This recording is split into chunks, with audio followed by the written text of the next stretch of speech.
할렐루야.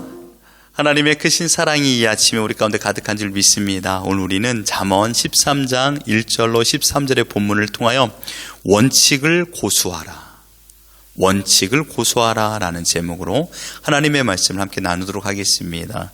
우리는 계속해서 잠언 말씀을 통하여 이 땅 위에 신자가 어떻게 살아야 될 것인가 라는 말씀을 묵상하고 있습니다. 혹시 여러분 이런 문구를 들어보신 적이 있습니까? 힘들 때는 원칙을 고수하라. 힘들 때는 원칙을 고수하라. 주식 투자를 하는 분들에게만 말하는 것이 아니라 이 세상을 살아가는 모든 사람들에게 가장 중요한 것입니다. 정말 힘들 때 처음 마음을 가져라, 이런 것이죠. 원칙이라는 것이 매우 딱딱하고 억압적인 뉘앙스로 들리기도 합니다. 그러나 원칙은 나를 비롯하여서 공동체, 가정을 지키는 아주 중요한 요소입니다. 직장에서도 마찬가지입니다. 매뉴얼이라고 말하지 않습니까? 이 매뉴얼을 잘 인지하여야 사고가 나지 않습니다. 부부 관계에 어려움이 있거나 자녀와의 관계 또는 직장에서, 사업에서, 심지어 하나님의 관계에서 힘들 때마다 우리는 이 원칙을 기억해야만 합니다. 예를 든다면 부부 관계를 한번 이야기를 해보죠. 사랑함으로 용서하고 배려하는 것이 부부의 원칙입니다. 서로 좋을 때면 원칙이 없어도 무관하죠. 그러나 서로 관계가 힘들어지면 어떻게 될까요? 다른 곳을 바라봅니다. 그래서 서로를 이해해 주지 못하죠. 그때 원칙을 함께 바라보는 것입니다. 그럼 어떻게 될까요? 그 원칙을 함께 바라보는 눈을 통하여서 회복이 되는 것입니다. 부부의 원칙은 무엇이냐? 서로 사랑하고 용납하고 배려하고 이해하는 것입니다. 그렇기 때문에 힘들 때마다 원칙을 지켜야 됩니다. 오늘 본문을 한마디로 요약하자면 하나님께서 허락하여 주신 원칙을 지키는 자가 지혜로운 자요 의인이라는 것입니다. 반대로 하나님께서 정하신 원칙을 지키지 않거나 무시하는 자를 어리석은 자, 또한 악인, 패망에 이르는 자라고 말하고 있습니다. 원칙의 시작은 어디입니까? 하나님의 가르침입니다. 곧 훈계지요. 여기서 훈계라는 것은 하나님의 말씀입니다. 1절을 보십시오. 지혜로운 아들은 아비의 훈계를 들으나 거만한 자는 꾸지람을 즐겨 듣지 아니하느니라. 육신의 아버지는요, 자신의 자녀들에게 헛된 가르침을 하지 않습니다. 어떤 아비가 자녀에게 헛되게 가르치겠습니까? 폭력을 행사하라, 또한 악을 행사하라 가르칠 부모는 없죠. 훈계를 잘 듣는 자녀가 있거나 듣지 않는 자녀가 있다, 여기에서 문제가 발생하는 것이지 결코 부모는 우리 자녀들에게 잘못된 가르침을 하지 않습니다. 오늘 우리가 이 훈계를 원칙으로 가정하여서 오늘 본문을 보겠습니다. 우리가 하나님께서 우리에게 허락하신 원칙, 첫 번째는 바로 3절입니다. 2절과 3절에서 말하고 있는 것이죠. 3절을 보시면 입을 지키는 자는 자기의 생명을 보존하나 입술을 크게 벌리는 자에게는 멸망이 오느니라. 여러분 2절에도요, 사람은 입의 열매로 인하여 복록을 누리거니와 마음이 괴사한 자는 강포를 당하느니라. 하나님께서 첫 번째 우리에게 원칙을 허락하셨습니다. 그것은 무엇입니까? 언어 생활의 원칙입니다. 언어 생활의 원칙. 입을 크게 벌리다라는 뜻은 무엇일까요? 이것은요, 입술을 자기 멋대로 여는 사람이라는 것입니다. 입술을 자기 멋대로 여는 사람, 아무 생각 없이 무책임하게 하는 말, 이런 말을 즐겨하는 사람을 말하고 있습니다. 아무 생각 없이 말하면 어떻게 될까요? 상대방을 배려하지 않는다는 것입니다. 상대방을 이해하지 않습니다. 그렇게 어떻게 될까요? 자연스럽게 다툼이 일어납니다. 그러니까 입술을 크게 여는 사람들은 매일마다 다툼이 일어나며 싸움이 발생될 수 있는 확률이 높아지는 것입니다. 감당할 수 없는 말을 합니다. 농담을 한다고 하지만 결코 상대방과 공동체를 살리는 말을 하지 않고요, 죽이는 말을 합니다. 남을 비방합니다. 이간질합니다. 불평과 원망을 자주 늘어놓습니다. 만약 어떤 모임에 참석했는데 여러분의 자녀나 혹시 여러분의 배우자가 그 모임에서 덕스럽지 않는 말을 한다라면 어떻게 하시겠습니까? 모임을 마치고 집에 올따라들지, 아니면 그 모임 중에서 말이 너무나도 강도가 세다라면 자녀든 배우자를 부를 것입니다. 그리고 말에 주의를 줄 것입니다. 왜요? 자신이 사랑하기 때문입니다. 또한 공동체 모임에서 해야 하는 말을 하기 때문입니다. 마찬가지입니다. 하나님께서 지금 우리에게 이 말에 대해서, 언어에 대하여 원칙을 세우셨습니다. 어떻게 해요? 죽이는 말을 하지 마라. 상대방을 배려하고 또한 그를 생각하는 말을 하거라 라고 말하고 있습니다. 불평과 원망의 말을 하지 말아라 라고 말하고 있습니다. 여러분, 저는 여기에서 우리 자신에게 먼저 적용해야 될 것은 원망과 불평이라고 생각해 보았습니다. 우리는요, 우리 자신들에게 너무나도 몹쓸 말을 많이 합니다. 그것이 뭐냐면 원망과 불평입니다. 물론 여러분, 너무 내 자신을 사랑해서 하는 것도 문제이지만 우리 자신을 잘 생각해 보면 참 사랑하지 않습니다. 우리 자신을요. 무엇보다 우리가 누굽니까? 하나님의 자녀입니다. 하나님께서 예수 그리스도의 핏값으로 세우신 하나님의 자녀들인 것이죠. 하나님께서 우리를 지켜주시고 보호해 주시고 생명을 보존하여 주시는 분이신데 그 은혜를 경험하고 있는 자들인데도 불구하고 우리는 우리 자신을 너무나도 사랑하지 못해요. 하나님께서 우리를 지켜주시고 보호하여 주시고 생명으로 인도하여 주신 것을 믿노라면 우리가 어찌 원망과 불평할 수 있겠습니까? 우리가 원망과 불평한다는 것은 정확히 표현한다면 하나님을 신뢰하지 않는 증거입니다. 하나님께서는요, 원망과 불평을 결코 좋아하지 않습니다. 이스라엘 백성들이 광야에서 원망과 불평의 소리를 내었을 때 어떻게 하나님께서 심판하셨습니까? 이것은 우리에게 삶의 모델입니다.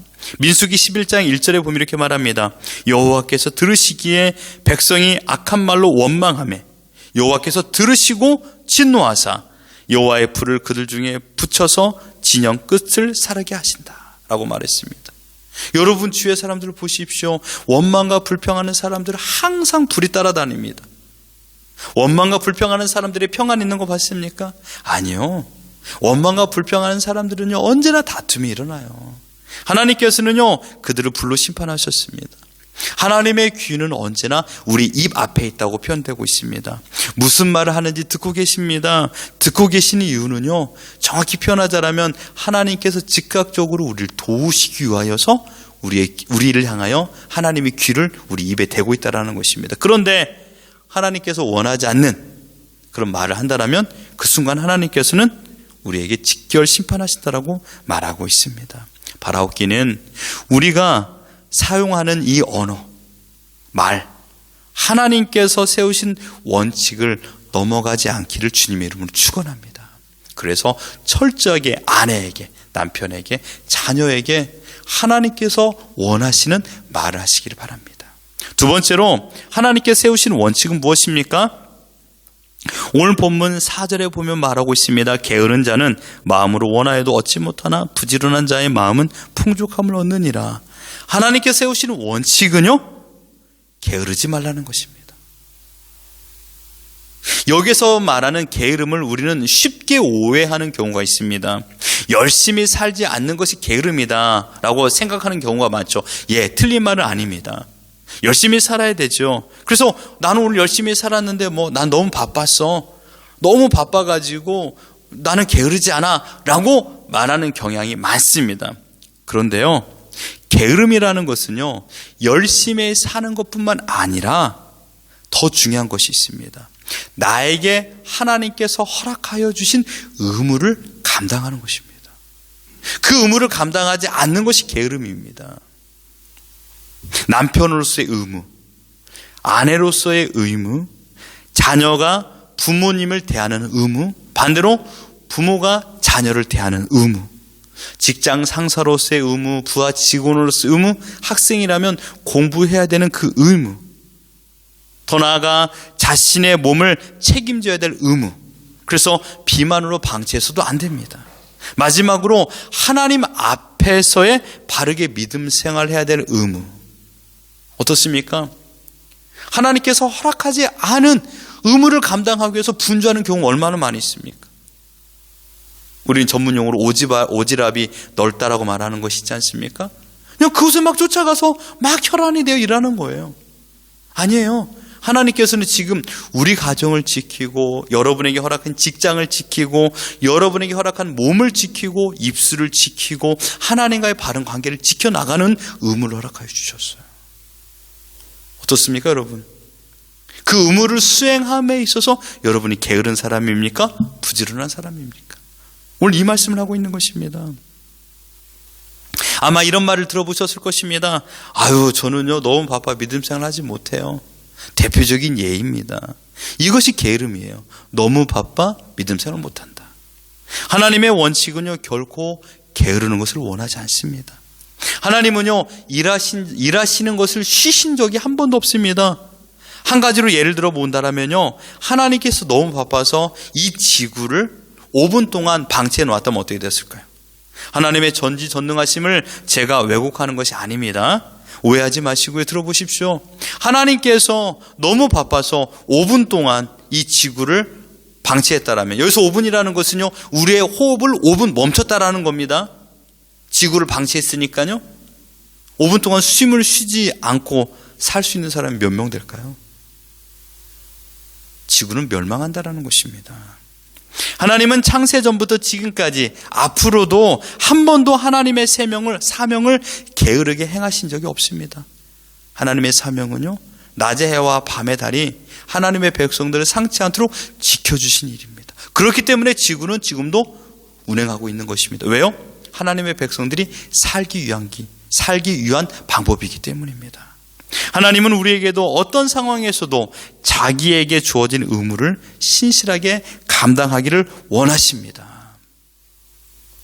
게으른 자는 오늘 본문에 마음으로 원하여도 아무것도 얻지 못한다고 했습니다. 가정에서, 직장에서, 또는 모임에서, 그리고 교회에서, 더 나아가 하나님과의 관계에서도 게으른 사람은 어떠한 상급도 받지 못합니다.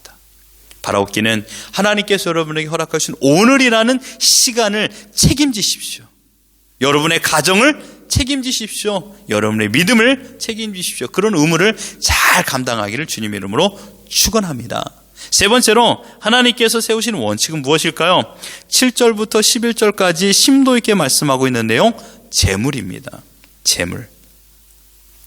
여러분, 재물은요 언제나 교만과 연결되어 있다라는 사실을 기억하십시오. 혹시 살면서 우리는 이런 이야기를 많이 합니다. 자신만만. 저 사람은 참 자신만만해. 그런데 여러분, 자신만만과 교만을 혼동하시는 분들이 종종 있습니다.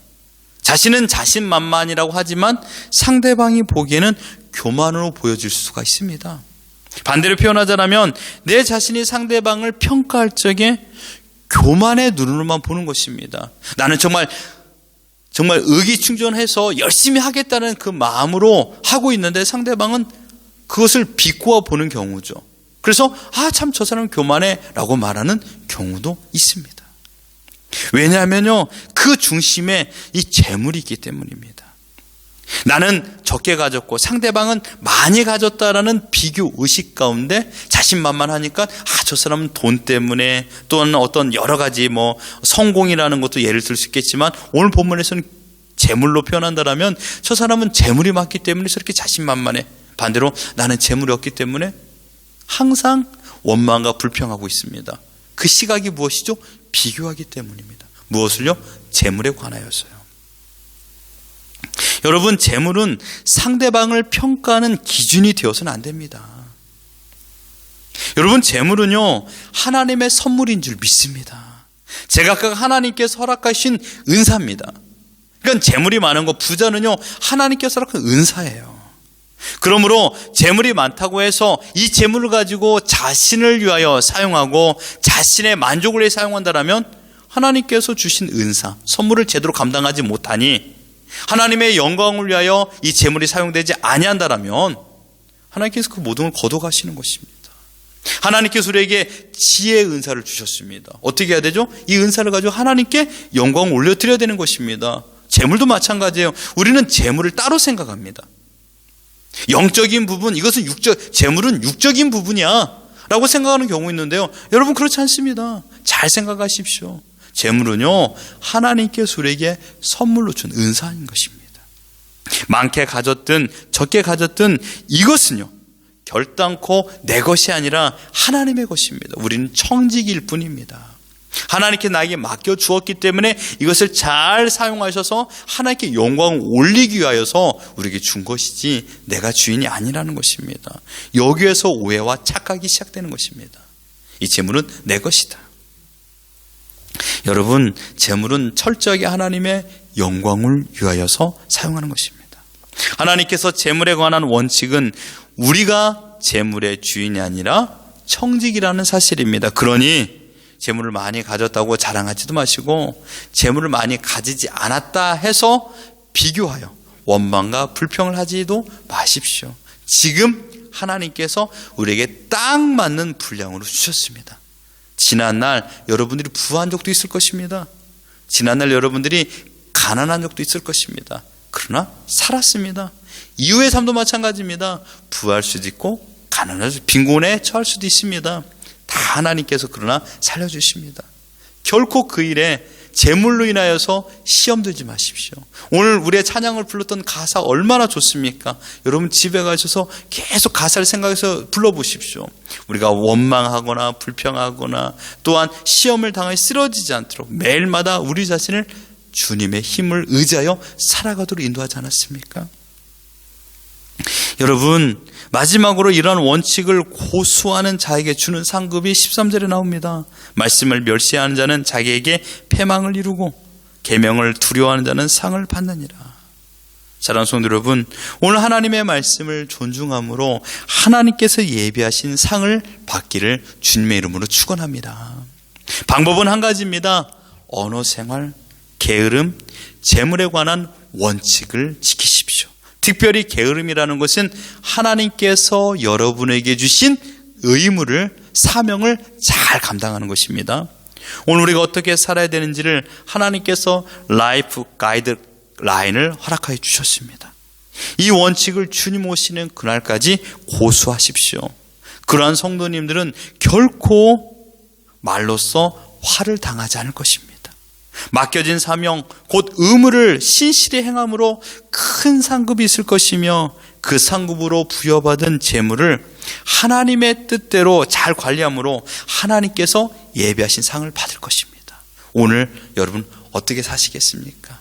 여러분의 말, 여러분의 행동, 여러분의 생각, 이것을 하나님께 맞추십시오.